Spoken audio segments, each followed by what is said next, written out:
The corporate termination notice arrived in my inbox like a landmine at precisely 4:58 in the afternoon.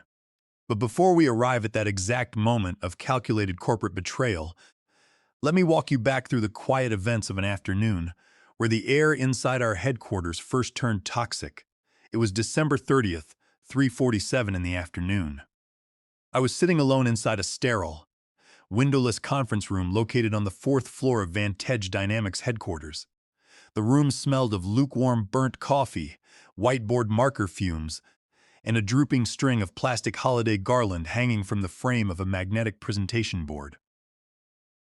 I had just executed the final electronic signatures on the largest enterprise contract renewal of our entire fiscal year, closing a complex multi-year agreement with our oldest and most lucrative European client consortium.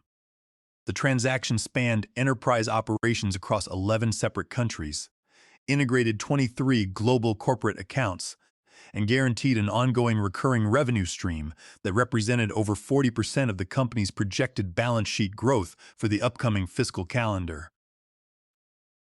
I stared at the green confirmation checkmark on my screen, took a slow, deliberate breath, and closed my eyes for a brief moment. The only official response from executive management was an automated out-of-office notification from our chief executive officer, Damon Vance, a man who 3 years earlier had relied heavily on my strategic expertise to steer the firm through a perilous federal compliance audit. When you spend 6 long years pouring your life into a corporate entity, you learn to read the subtle shifts in institutional weather long before the storm officially hits. At 49 years old, having built enterprise sales operations across North America, Europe, and Asia over a 25-year career, I was not easily unnerved by corporate posturing. I had joined Vantage Dynamics when it was little more than a struggling Series B technology startup, operating out of a cramped office suite with 30 employees and 6 months of operational runway. I was brought in specifically to build out our international enterprise division, transform our unstructured sales funnel into a predictable revenue machine, and establish multi-year contracts with Fortune-tier client accounts. Over those 6 years, I worked 70-hour weeks, logged hundreds of thousands of commercial airline miles, endured endless late-night teleconferences across disparate time zones, and sacrificed personal milestones, family vacations, and holiday celebrations to ensure the company reached financial stability. During my 6 years at the company, I had personally negotiated over 40 strategic partnerships that expanded our enterprise footprint across major commercial centers in London, Frankfurt, Paris, and Tokyo. I had sat in cramped airport lounges at 2 in the morning, meticulously reviewing international trade compliance standards, intellectual property assignments, and cross-border data transfer protocols to ensure our contracts were impervious to regulatory challenge. The executive leadership team had repeatedly praised my dedication in shareholder updates, highlighting our enterprise partnerships as the primary engine driving our enterprise valuation upward. Yet behind that public gratitude lay a cold, transactional reality that often defines corporate culture when significant liquidity events approach. When millions of dollars in potential equity gains begin to materialize on corporate ledgers, long-standing professional relationships and years of dedicated service are quickly weighed against capitalization table metrics. Returning to my corner office, a modest glass-walled space furnished with a squeaky leather chair and a fading potted fern that had somehow survived 6 years of office neglect, I pulled up our internal corporate equity management portal. Even though I had committed every number, tranche date, and milestone percentage to memory years ago, inspecting the official ledger on my screen provided a profound sense of quiet relief. December 31st at midnight Eastern Standard Time marked my final equity vesting milestone. It was the exact designated calendar moment that converted 6 demanding years of 30-hour international flights, lost weekends, missed family anniversaries, and exhausting late-night contract negotiations into a tangible permanent asset, 2.5% equity in Vantage Dynamics. Just one more day, and I would cross the finish line with a fully vested ownership stake in an enterprise technology company actively finalizing a $47 million private equity acquisition. Yet, Walking down the central corridors of our headquarters, the overall workplace atmosphere felt performatively cheerful. Over in the marketing department, employees had taped bright festive ornaments across the break room counters, while the sales team was already celebrating with early champagne toasts. Meanwhile, human resources personnel had spent the entire week carefully avoiding direct eye contact with me whenever we passed in the hallways. For a department normally accustomed to intrusive weekly status check-ins, their sudden wall of avoidance was practically a blaring emergency signal. Still, having successfully navigated through 2 major corporate acquisitions and 3 separate executive restructurings over my career, I permitted myself to feel a cautious, weary sense of accomplishment. I watched the scheduled holiday announcements flood our internal corporate messaging channels. Most were pre-programmed automated broadcasts, wishing employees a restful holiday break and expressing gratitude for another record-setting year of collective growth. One message came directly from Damon Vance, who had not spoken a word to me in person for 3 consecutive months, yet managed to issue a glossy company-wide memo praising teamwork and shared dedication. At 4:20 in the afternoon, my operational access to our global customer relationship management database began to experience strange and unexpected technical glitches. When I attempted to open our master account directory to finalize next quarter's enterprise handoff documentation, the browser window refreshed automatically and displayed a rigid permission error banner, administrative privileges restricted by system policy. I immediately dispatched a high-priority support ticket to our senior systems engineer, Toby Jennings. There was no response. I initially rationalized that the technical team had commenced year-end server maintenance early or that key personnel had already departed for the holiday weekend. However, when I checked my internal security event logs, my pulse quickened. My administrative access rights had been modified exactly 17 minutes prior. They had not revoked my system credentials entirely. Instead, they had quietly clipped my administrative rights around the edges, like an operator cutting a rope just enough so that it would snap the moment actual weight was applied to it. Then, at 4:37 in the afternoon, my inbox pinged with an urgent calendar invitation. It was a mandatory end-of-day meeting request sent directly from HR manager Chloe Miller. The subject line read, "Mandatory EOD Executive Alignment Sync." The timestamp on the invitation revealed everything I needed to know. End of day on December 30th. They were deliberately holding off until the final possible operational window before the close of business for the fiscal calendar year. I looked down at my desk, looked across at my equity portal screen, and then fixed my attention on the digital clock resting in the lower right corner of my desktop monitor.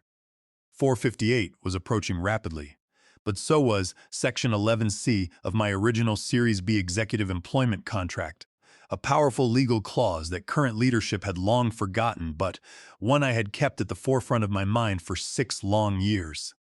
My professional history with Vantage Dynamics began during the high-stakes environment of our Series B investment round.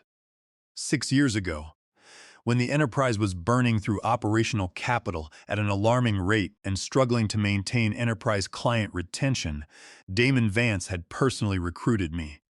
At 43 years old at the time, I brought more than 2 decades of senior enterprise sales experience and an established network of global corporate relationships that stabilized the company's financial foundation within 18 months of my arrival.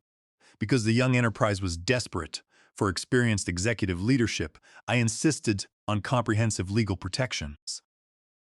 Before signing my employment agreement, I flatly rejected standard, off-the-shelf corporate employment contracts and retained an independent senior corporate legal counsel to draft specialized protective mechanisms into my initial offer letter.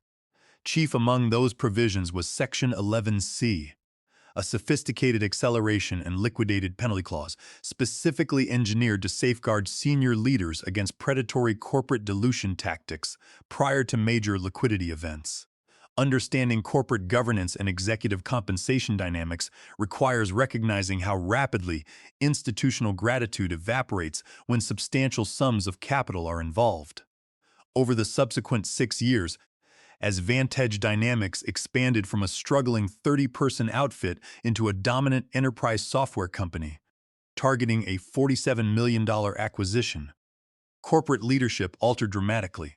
The original founding members were gradually removed from board seats, and Damon Vance surrounded himself with ambitious executives who viewed long-tenured leaders not as foundational assets, but as expensive liabilities on the capitalization table.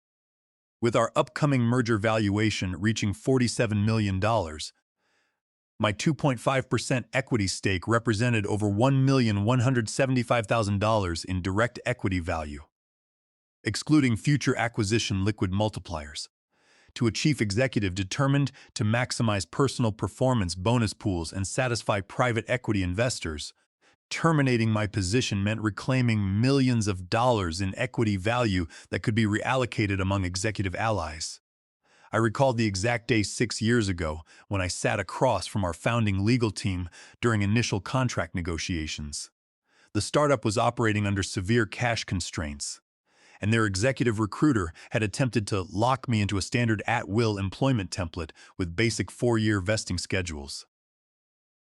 Recognizing the inherent volatility of venture-backed technology enterprises, I stood firm, making Section 11C a non-negotiable prerequisite for my employment.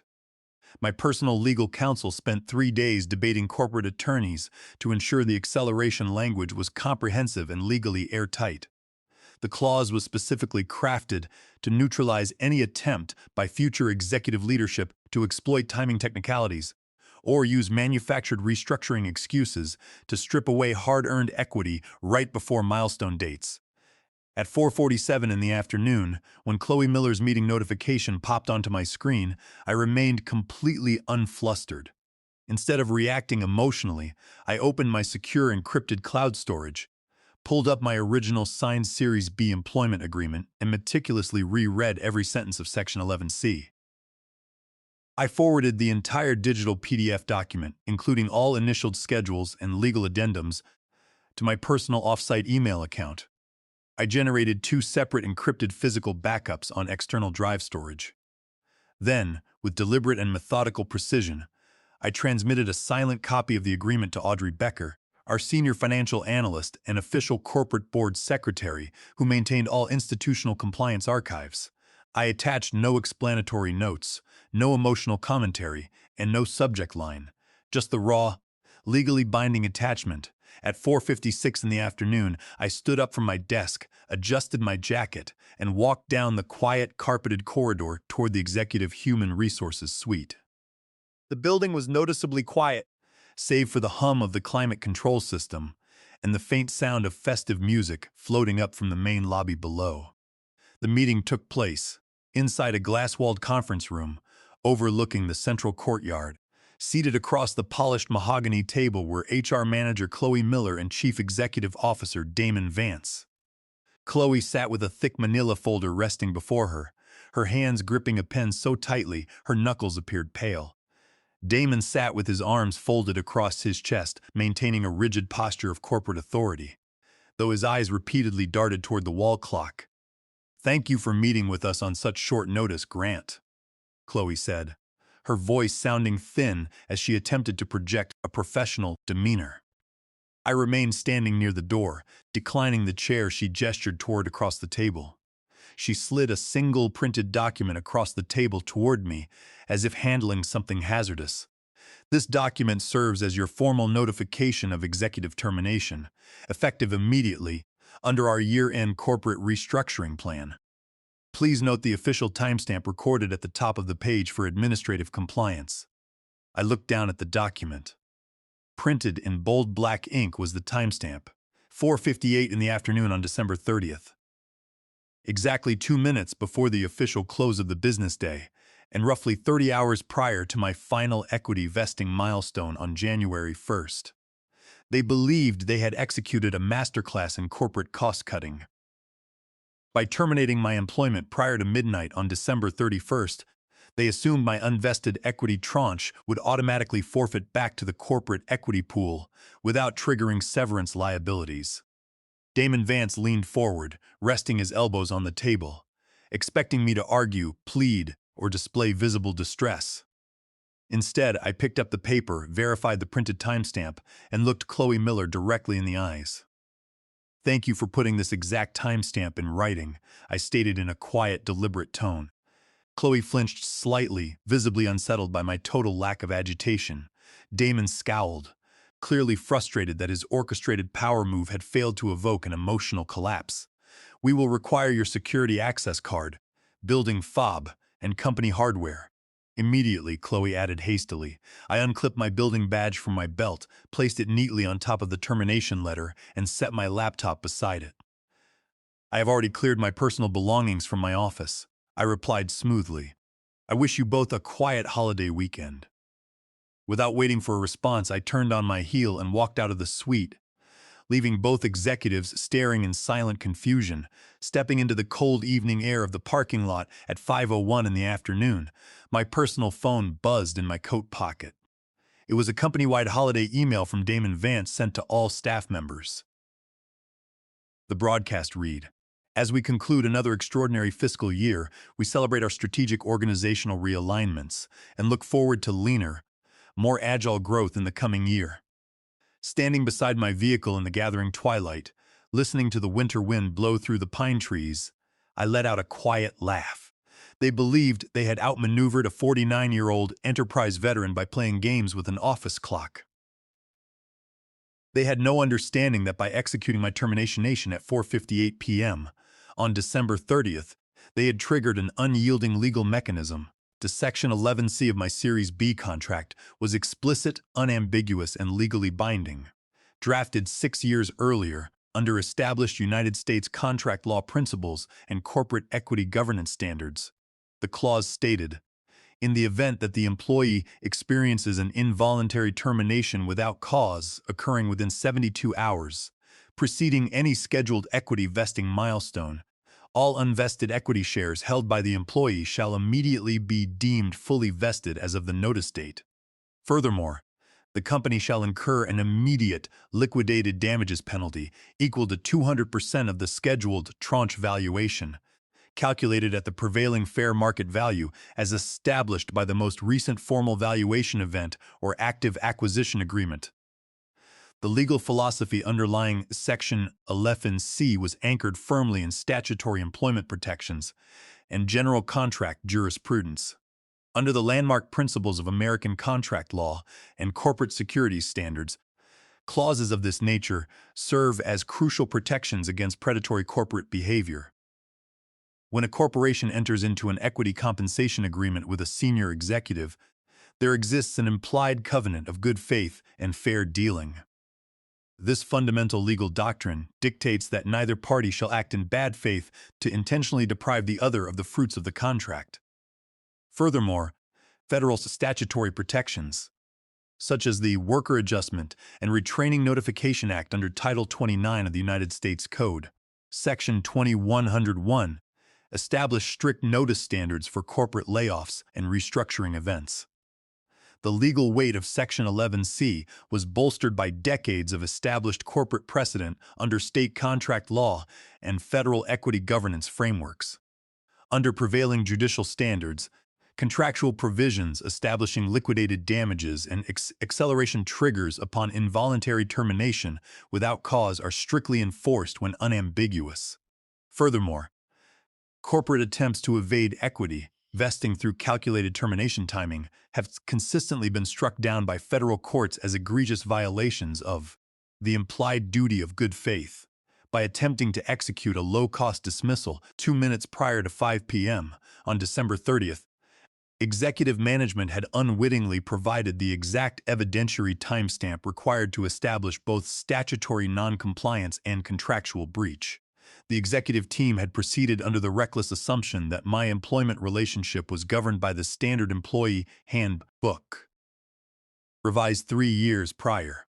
They had overlooked the fundamental legal reality that my original Series B contract contained a specific bilateral survival clause stipulating that its terms could only be modified through a written amendment executed by both the employee and the board of directors. I had never signed an amendment. in their haste to eliminate $800,000 in equity obligations by rushing out a termination notice.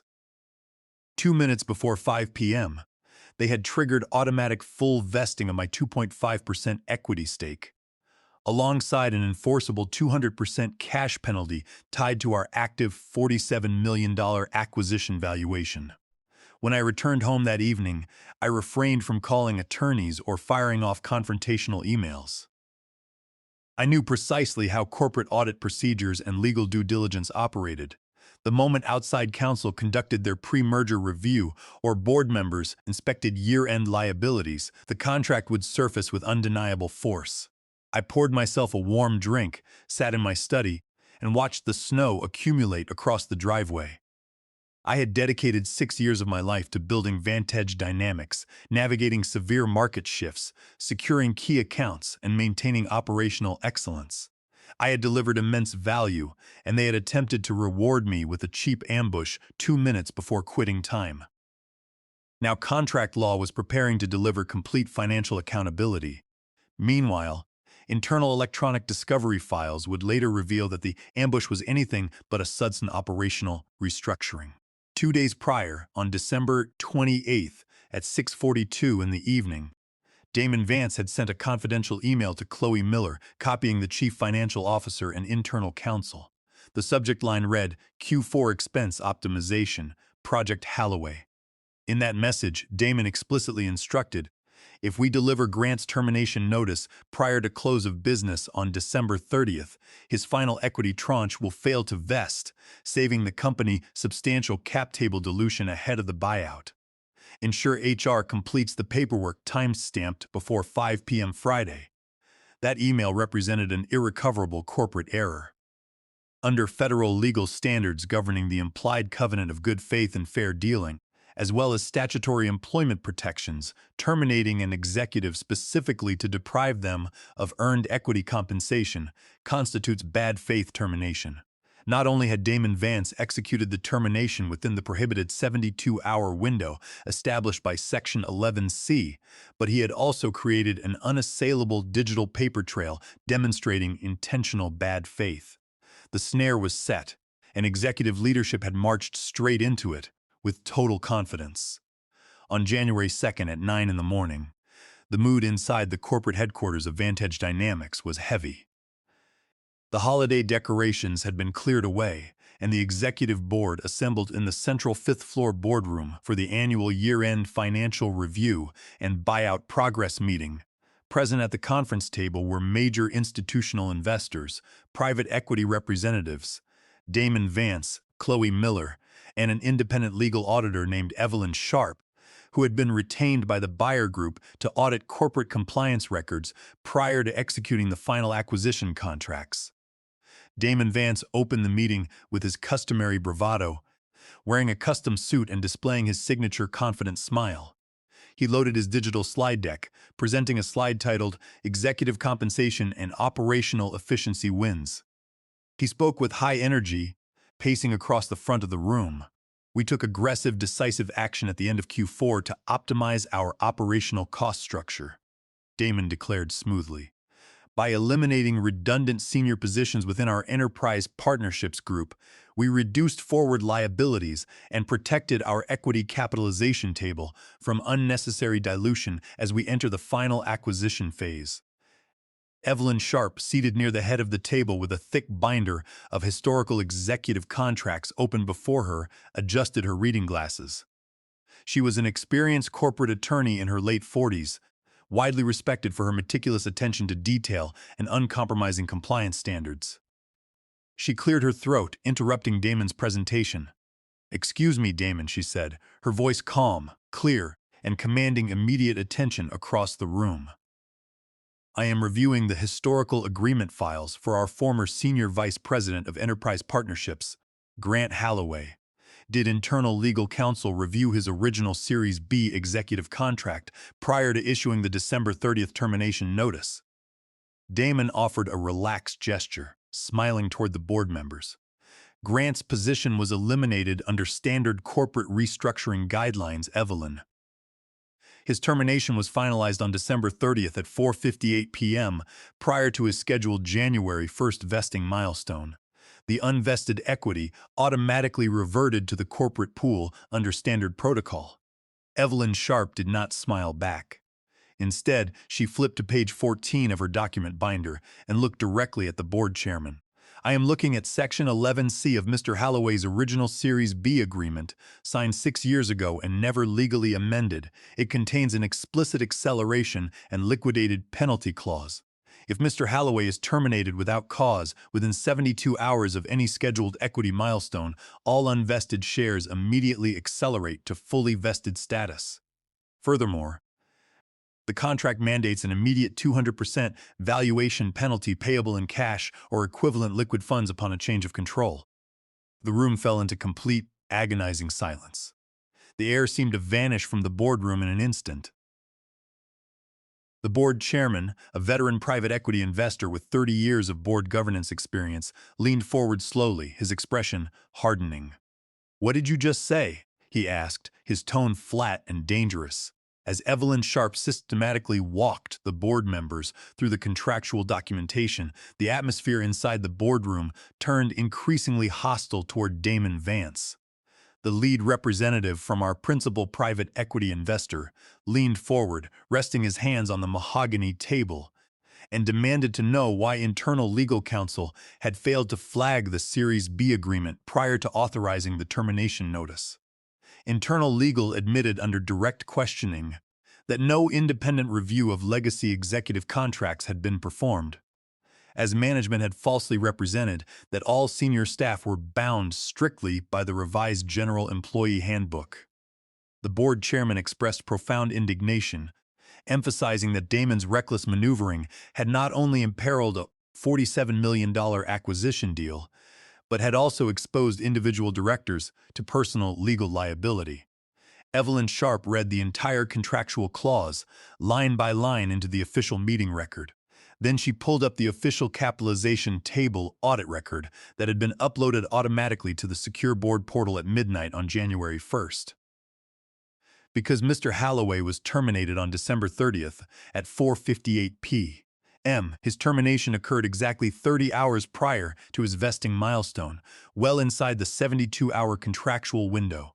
His 2.5% equity is now fully vested. Based on our active buyout valuation of $47 million, his equity stake is worth $1,175,000. In addition, the 200% penalty clause creates an immediate cash liability of $11,425,000. Total enforceable liability owed to Grant Holloway, $12,600,000. Damon Vance turned pale. His hands began to shake as he gripped the edges of the podium. That contract was outdated," he stammered, looking helplessly toward internal legal counsel. "We updated the General Employee Handbook 3 years ago." Internal legal counsel lowered her head, staring blankly at the table and refusing to meet the chief executive's eyes. Evelyn Sharp looked up from her binder, her expression stern and resolute. "A General Employee Handbook cannot alter or void a negotiated Series B executive agreement without a signed bilateral amendment, Damon. You did not save this company money. By rushing his termination to beat the clock on December 30th, you created an automatic $12,600,000 legal liability for this enterprise." The organizational aftermath inside Vantage Dynamics was swift, decisive, and devastating for Damon Vance.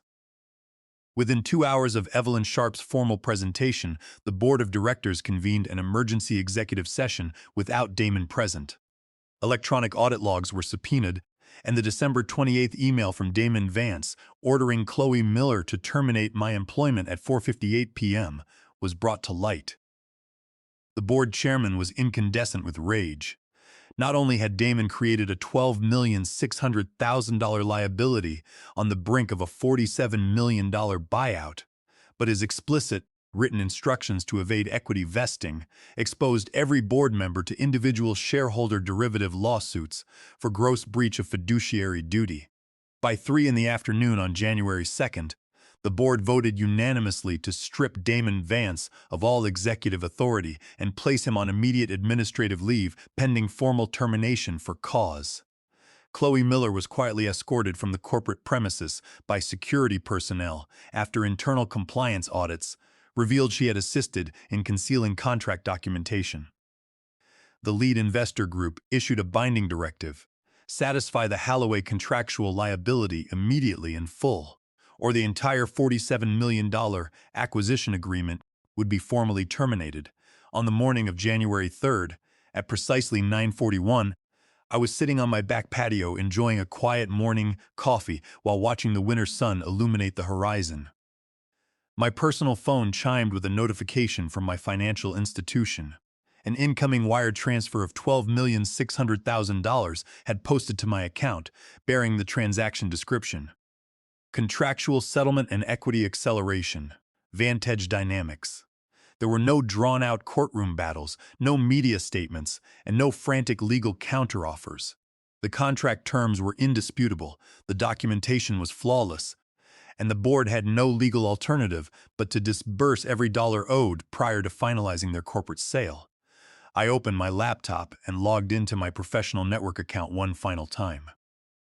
I did not publish a bitter statement, nor did I mention Damon Vance or Chloe Miller by name. Instead, I updated my public profile with a single, concise reflection that resonated throughout the executive community. Always negotiate your foundational agreements with precision, always preserve your historical documentation, and never permit anyone to rush you past the clock. Within 24 hours, the publication garnered over 18,000 engagements and generated thousands of comments from professionals across multiple industries sharing their own observations on corporate accountability. Reflecting on the entire sequence of events from my quiet retreat in Sedona, I recognized that true career independence comes from foresight, meticulous documentation, and an unshakable confidence in your contractual rights. Corporate environments often operate on the assumption that individual executives will yield to intimidation or accept discounted severance packages rather than enforce their full legal entitlements. By maintaining absolute composure, securing complete documentary evidence, and letting the legal contract speak for itself, I achieved a total victory that completely restructured my financial future.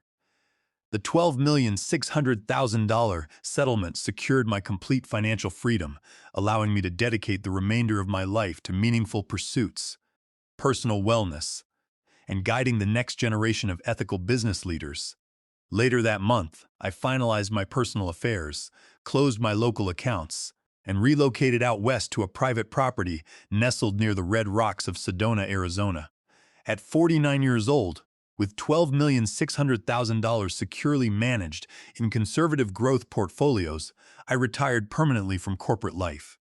I now spend my time exploring mountain trails, providing pro bono advisory guidance to early-stage founders on executive contract protections, and enjoying the quiet independence I spent 6 years earning. Vantage Dynamics was eventually acquired, but at a reduced valuation that accounted for the massive legal payout and executive misconduct scandal. Damon Vance found himself completely blacklisted from executive roles across the technology sector while facing ongoing shareholder lawsuits. They had attempted to strip a veteran executive of his earned equity by playing games with a 4:58 p.m. timestamp. In the end, they learned the enduring legal reality that every unethical corporate executive eventually discovers. When you construct a trap out of bad faith, the person who inevitably ends up caught inside it is yourself.